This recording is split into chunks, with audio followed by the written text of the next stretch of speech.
Today we're going to be talking about how to take care and strengthen your feet. So feet are often very neglected parts of the body.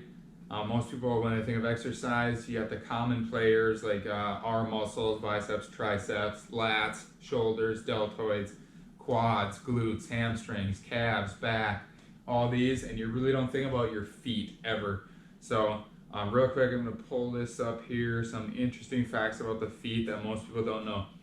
The foot consists of 33 bones, 26 joints, and over 100 muscles, ligaments, and tendons. So much of the muscular we have in our body actually is inside of our feet. And the feet obviously are the base. So whenever you're walking around, your feet are the only part of your body that's in contact with the ground. And you've probably heard this before, like you need a strong base. You need a strong base of support. People definitely take strong feet for granted. Most people do not have strong feet. Our society, in many ways, we live our lives, contributes to weak feet. So in all the different things I've researched for myself, I've came across books, especially by Katie Bowman, talking about foot health, and they'll show pictures of hunter-gatherers who are living in remote areas of the world, no roads, no sidewalks. They're always walking on the bare earth. They're walking on trails, prairies, whatever, over rocks, over tree stumps, up hills, down hills, all these different things. And their foot health is much, much better than ours.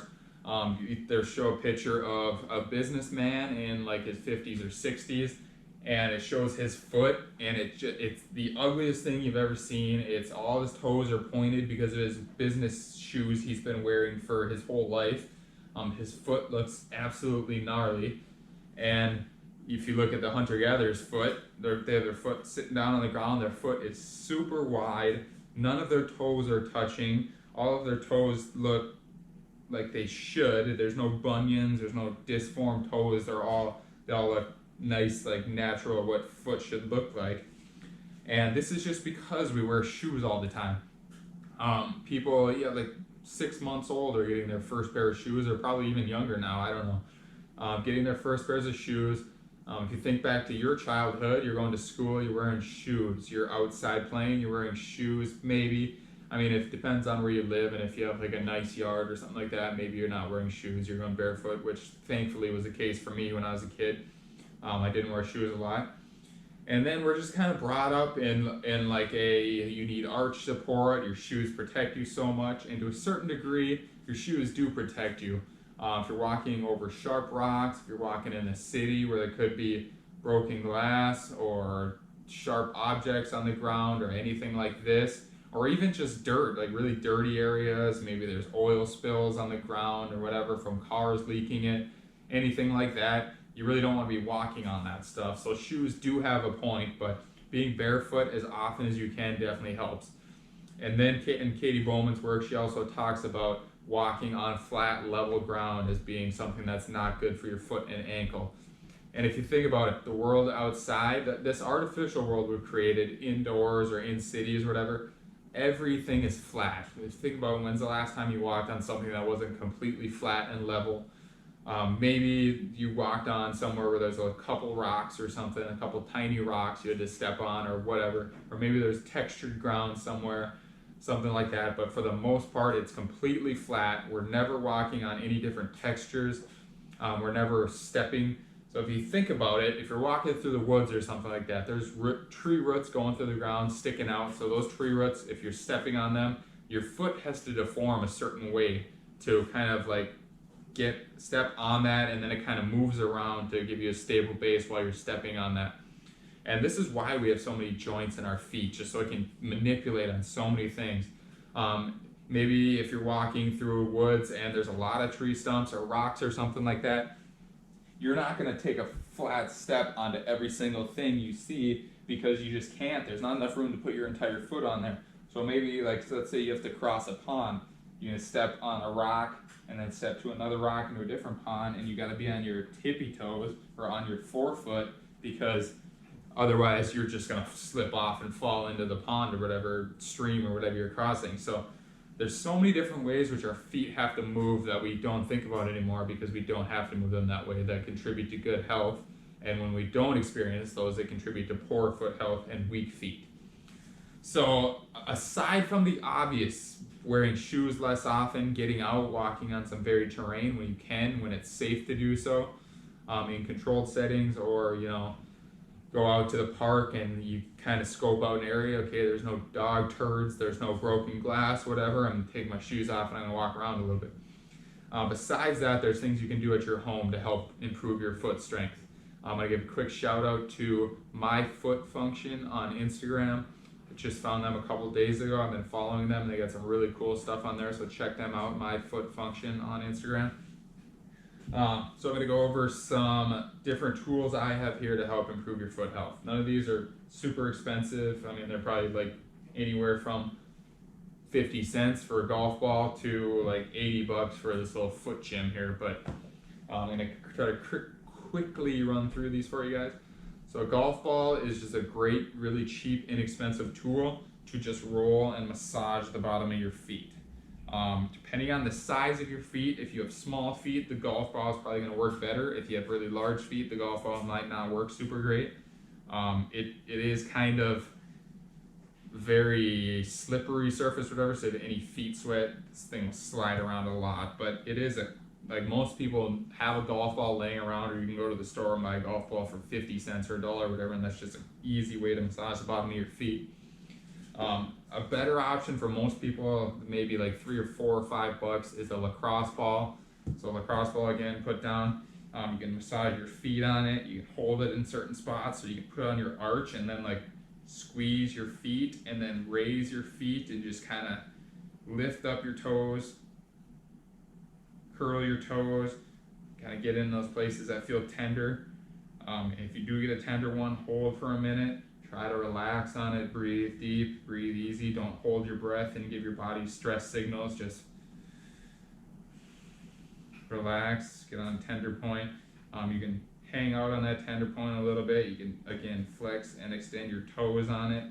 Squeeze your entire foot and then extend your entire foot and kind of break up some of those knots. Another one here is a foot therapy device on Amazon. This is like an acupressure device, so it's hard plastic. It's got some textures on the sides here, and then it's got different size knobs on here. So basically what I do with this, put it on the ground and then just kind of step in different spots, move your feet along it, back and forth, towards the heel, towards the forefoot, out to the side a little bit, get your arches on these higher points on here. And not only is this kind of helping to massage and kind of awaken those neuroreceptors and everything in the feet, it also exposes you to different textures, different sensory stuff while massaging. So this is a great tool. I think this was like $15.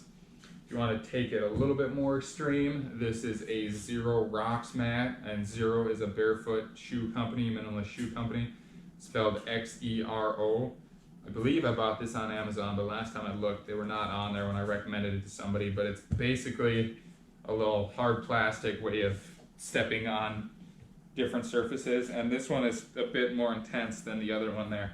So again, I like to just kind of move my feet back and forth on here, kind of more towards the toes, and then in the arches, and then more towards the heel, and basically just stepping in all these different ways, hitting different parts of your feet with the different textures on there. And then one more I got. This is a mat from Amazon, and this is just a rock mat. So this is like river rock, polished rocks on here. Kind of like a hippie, dorky looking thing, but it's pretty cool. And I walk on this, and I use my other two pieces over there. Every single workout, and between probably every other set or every third or fourth set of exercises, I'll just come over here and take some steps on it. And pretty cool way to get some texture if you're very weak in the feet and you really baby your feet and wear shoes all the time. the first time you walk on that mat, it can feel like absolute torture. But once you get stronger feet, you get more used to it, it feels great actually. So there's that. Show you a couple more here. So I saw this one on Myofascial. So you put a little mini band around your big toes, and then you spread your feet, and then just anchor them down. Try to get wide with your feet. Try to spread all your toes out, and then kind of relax a little bit. And this is pulling your big toe in, kind of inwards and stretching it. So most people, when you're wearing shoes, most shoes are pointed, and they're gonna point your big toes outward towards the other ones, away from the midline of the body. So I'm sure most of you have heard of bunions. This is what happens when you get bunions. Your big toe joint starts curving out, and then your toes kind of get more pointed towards each other. So this is just a good stretch for the big toe to hopefully stretch it back where it should be. And then you can even do like a little bit of strengthening stuff if you can. Lift your toes. So most people definitely can't do this stuff. I was lucky enough to be able to do it the first time I tried it, but you can put your foot on the ground, and then while keeping your 4 little toes on the ground, lift the big toe. And you can, I mean, if you're really good at it, you can lift it fairly high. I can only probably lift it an inch off the ground or so. And then press the big toe in and lift the other toes off the ground. And when you're doing this kind of stuff, you really notice like your foot muscles are not really that strong. Just holding your big toe up for more than a few seconds almost makes you start cramping. Or putting your big toe into the ground and lifting your small toes, you can kind of feel your arch cramping there a little bit. So this is definitely something I have to work on more often too. And then another one is to help stretch the big toe. Keep your foot on the ground here, spread the toes, and then with the help of your arms here on this band, stretch the big toe up, and then you can do press downs with the big toe. And then release on top, stretch it out, come down, release up. A big toe is very important for gait. If you don't know what gait is basically just walking, the way you walk. So this is very important for your gait function. And again, this is something I definitely need to do more often too. And then another one I saw on there, which I really like, and I actually was doing this before I saw it on here, but this just kind of reinforced the importance of this. You go into a squat, and then you come up onto your toes, and then come down.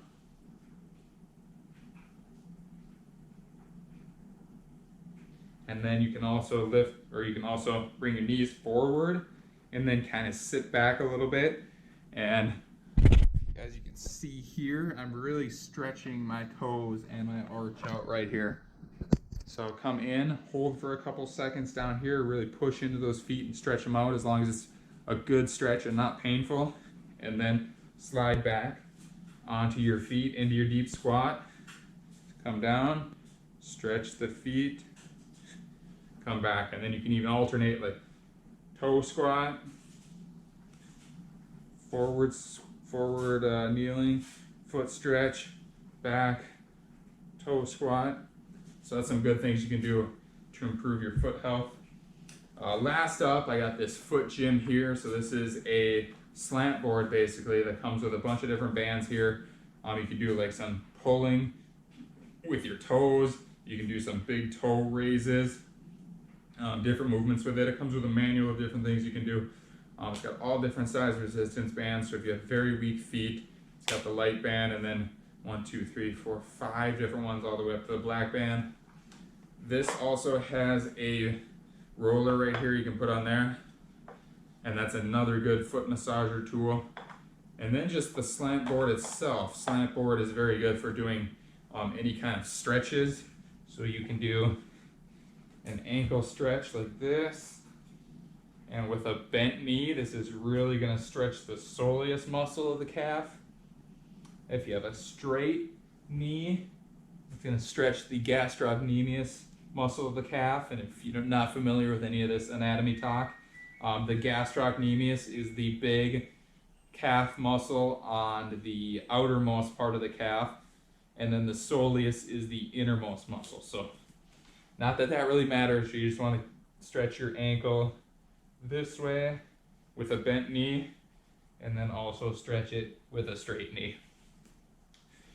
So hopefully in this video I gave you some tools and some ideas on how to strengthen your feet, and hopefully I explained a little bit why it's very important to strengthen your feet. I've been kind of falling in and out of this for a little bit over the years. You know, some weeks I'm really good at it, some weeks I slack off a lot on it and forget about it. The one thing I have done consistently is just stepping on all three of the mats, and that's made quite a bit of difference. But I am going to kind of refocus myself more on the strengthening of the big toe, strengthening of the feet, strengthening the arch, and hopefully that can lead to even stronger, more robust feet. If you are interested in a couple different videos I made today, one of them is comparing the yoga toes and the toe separator socks. So these are just two ways that you can keep your toes separated while you're watching TV or anything. You just wear a sock that has little inserts that keep your toes apart, or yoga toes, which is basically, like, if any women are familiar with toe spreaders while you're getting your toenails painted, that's like that. So you can sit there, watch TV, get your toes separated. All you have to do is put them on and then just leave them, and it'll help you stretch those toes out, which obviously is going to make your toe function and your foot function better. And then I put up another video of minimalist footwear. Just type in Chris Fish and Fitness minimalist footwear, where I go over some of my favorite minimalist shoes with you and kind of a little bit of explanations of what zero drop means, what a differential means, and how they're different than normal footwear. So thanks for watching today, guys. I really appreciate all of you. Subscribe if you like this content, and I will see you guys next time.